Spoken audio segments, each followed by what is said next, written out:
വെക്കുക. ഇതേതാണെന്നറിയോ നിങ്ങൾ? ഇത് അൽ മുർഷിദ് മാസികയാണ്.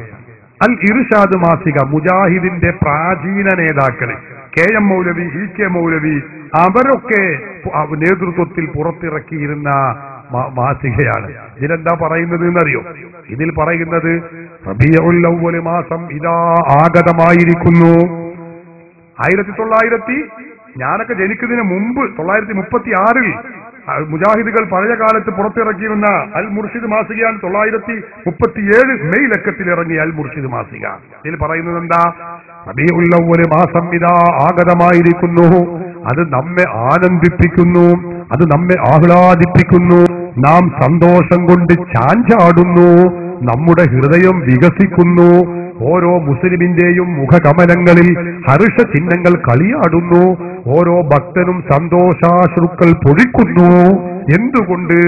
മാനവലോകത്തിന്റെ റഹ്മത്തായി വന്ന മുഹമ്മദ് റസൂലുള്ളാഹി സല്ലല്ലാഹു അലൈഹി വസല്ലമ തങ്ങളുടെ തിരുജന്മം കൊണ്ട്. വിശദമായ ലേഖന. റസൂലുള്ളാഹിന്റെ ജന്മം കൊണ്ട് മുജാഹിദുകൾക്ക് എന്തൊക്കെ ഉണ്ടായിരുന്നു അറിയോ? നമ്മൾ ആനന്ദിപ്പിക്കുന്നു, ആഹ്ലാദിപ്പിക്കുന്നു, സന്തോഷം കൊണ്ട് ചാഞ്ചാടുന്നു. പഴയകാല മുജാഹിദുകൾക്ക് ഉണ്ടാകുന്ന സന്തോഷം അയവിറക്കുവാണ്, രംഗങ്ങളുമാണ് അയവിറക്കുന്നത്. ഇപ്പോഴത്തെ മുജാഹിദിന് സന്തോഷമല്ല, മുജാഹിദിന് അട്ടട പോത്ത് ഉപ്പ് വെച്ചതുപോലെയാണ്. സകലനോ കണ്ണും മോറും തെളിച്ചുണ്ടാവില്ല. എന്താ? അന്ന് റസൂലുള്ളാഹിന്റെ പേരിൽ സലാത്ത് ചൊല്ലും, റസൂലുള്ളാഹിന്റെ പേരിൽ കുറച്ച് സലാമും ബെയ്ത്തൊക്കെ ചൊല്ലുമല്ലോ, മദ്ഹ് പറയല്ലോ. അത് സഹിക്കാൻ വയ്യ. ഇബ്ലീസിനും പണ്ട് അങ്ങനെ തന്നെയായിരുന്നു. അത് സഹിക്കാൻ വയ്യാത്ത അവസ്ഥയായിരുന്നു. അതേ അവസ്ഥയിലാണ് ഇവരുള്ളത്. എന്നിട്ട് KM മൗലവിയും EK മൗലവിയും എഴുതുന്നത് നിങ്ങൾ കേൾക്കണം. വിശദമായ ലേഖന നോക്കൂ നിങ്ങൾ. റബീഉൽ അവ്വൽ 1356 അൽ മുർഷിദ് മാസികയിൽ പറയുന്നത് എന്താ? ആ ലേഖനം, വിശദമായ ലേഖനത്തിൽ പറയുന്നു, നബി സല്ലല്ലാഹു അലൈഹി വസല്ലമ തങ്ങളെ കൊണ്ട് നമുക്ക് ഒരുപാട് അനുഗ്രഹങ്ങൾ ഉണ്ടായിട്ടുണ്ട്.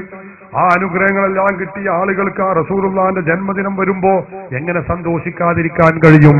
എന്നിട്ട് പറയുന്നു, ഉത്തമ ഗുരു ദൈവ സന്ദേശവാഹി ജനിച്ച മാസമാണ് റബീഉൽ അവ്വൽ. അതിനാൽ ആ മാസത്തെ മുസ്ലിം ലോകം ആകമാനം കൊണ്ടാടുന്നു. മുസ്ലിം ലോകം ആകെ കൊണ്ടാടുന്നുണ്ട്. കേരളക്കാര് മാത്രല്ല, ലോകം എല്ലായിടത്തും കൊണ്ടാടുന്നുണ്ട്. എന്നിട്ട് മുജാഹിദ് മൗലവി പറയുന്നു, ലോകം മുഴുവനും കൊണ്ടാടേണ്ടതുമാണ്. മുജാഹിദിന്റെ ഇന്നത്തെ ചെറിയ മക്കളോട് പറയുകയാണ്, വിവരമില്ലാത്ത കഥയില്ലാത്ത മൗലവിമാരോട് വലിയ നേതാവ്, പ്രാചീന നേതാവ്, സ്ഥാപക നേതാവ് പറയുകയാണ്, മക്കളെ ഇതെല്ലാവരും കൊണ്ടാടേണ്ടതുമാണ്. ഈ കൊണ്ടാട്ടം പല നല്ല കാര്യങ്ങളും സാധിപ്പിക്കുന്നുണ്ട്. തിരുമേനിയോടുള്ള സ്നേഹത്തെ മനുഷ്യ ഹൃദയങ്ങളിൽ ഊന്നി പിടിപ്പിക്കുന്നു. റസൂലുള്ളാഹിനോട് വലിയ സ്നേഹം ഉണ്ടാക്കാൻ കഴിയുന്നുണ്ട് ഈ കൊണ്ടാട്ടം കൊണ്ട് എന്നൊക്കെ ഇങ്ങനെ പറഞ്ഞ് അവസാനം എഴുതുന്നുണ്ടോ, മൗലിദിന്റെ മജ്ലിസ് ഈ കാര്യങ്ങൾ സാധിക്കുന്ന ഒരു സദസ്, ഒരു പുണ്യ സദസ് തന്നെയാണ്. ഏത്? മൗലിദിന്റെ മജ്ലിസ് ഒരു പുണ്യ സദസ് തന്നെയാണ്. അതിൽ സംബന്ധിക്കുവാൻ തൗഫീഖ് ലഭിക്കുന്നവർ ഭാഗ്യവാന്മാരുമാണ്. അന്താ തത്ലഉ ബൈനനാ ഫിൽ കവാകിബി കൽബുദൂർ മൽവാ അശ്റഫു മിൻഹു യാ സയ്യിദി ഖൈറൻ നബി അസ്സലാത്തു അലൻ നബി والسلام على الرسول الشفيع الأبطاهي والحبيب العربي. എന്നൊരുവിടുന്ന മൗലിദിന്റെ മജ്ലിസ് പുണ്യ സദസ്സാണ്. അതിൽ സംബന്ധിക്കുവാൻ തൗഫീഖ് ലഭിക്കുന്നവർ ഭാഗ്യവാന്മാരുമാണ്.